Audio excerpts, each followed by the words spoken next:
I've learned that periods of darkness can overcome us at any time, but I've also found that I'm able to endure, and in the process grown stronger. When we look at a season, we don't really come in thinking of a villain. It's not plot that kind of drives the show, it's really the character of Dexter. Where is the orderly, controlled Dexter? When we frame it as a question that Dexter is asking himself, that usually informs what kind of a bad guy we're gonna encounter for that season. I'm a very neat monster. Obviously, season 1, we followed the book, and that was helpful in terms of our storytelling. You need to embrace who you are now. I don't know who I am. The stakes were as high as they've ever been. Your brother, who is like you, and you don't feel human, and he comes to you and says, we can go run away and not be human together.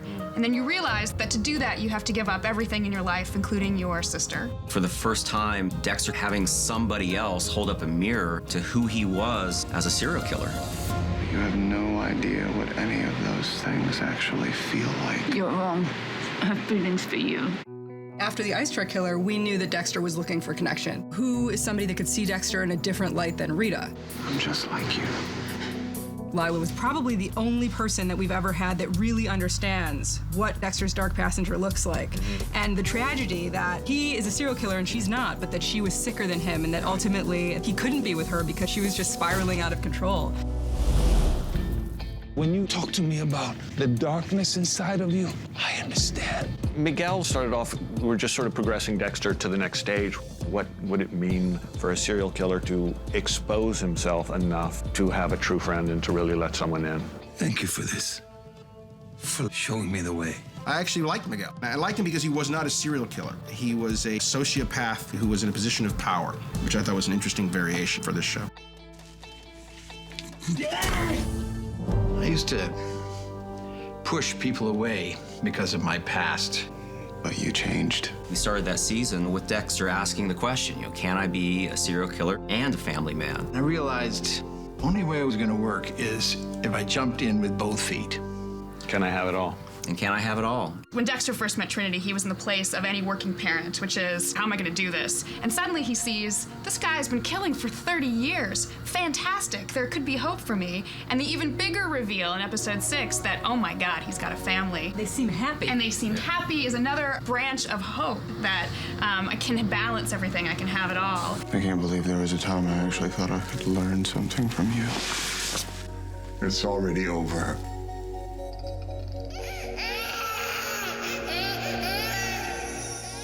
Big issue with season 5. We were picking up Dexter right after Rita's death, so we knew this season had to be kind of a reflection on what happened. But then what does Dexter come up again that reflects his personal journey?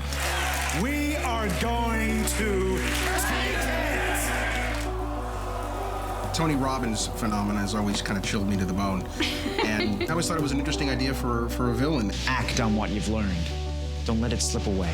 What I thought was fascinating about Jordan Chase is that he was someone who actually manipulated others to do his abilities. And so to come across this character who was particularly manipulative on a psychological level was an interesting, I think, choice.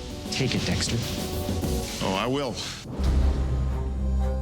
This season, Dexter begins to ask questions about what's next. What does it all mean? What is there after I die? That led us to the question of faith. What does faith look like for a serial killer? How do you reconcile your belief in a higher power and a God with what you've done? We have a couple of big bads this season that are beautiful reflections of this exact same theme and are pretty crazy as far as Dexter big bads go, and something the show has never quite done before. So it's begun?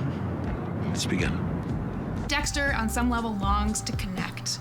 The tragedy of him is that he doesn't know how. He doesn't seem to have the tools to do it. And then who is he going to connect with? The people on his table thus far. Yes. Those are the only people that he can be honest Because with. they can't handle the truth. You cannot kill me, for God is a mighty fortress. Joe, please stop. And I have been washed in the blood of the Lamb, and he will protect me!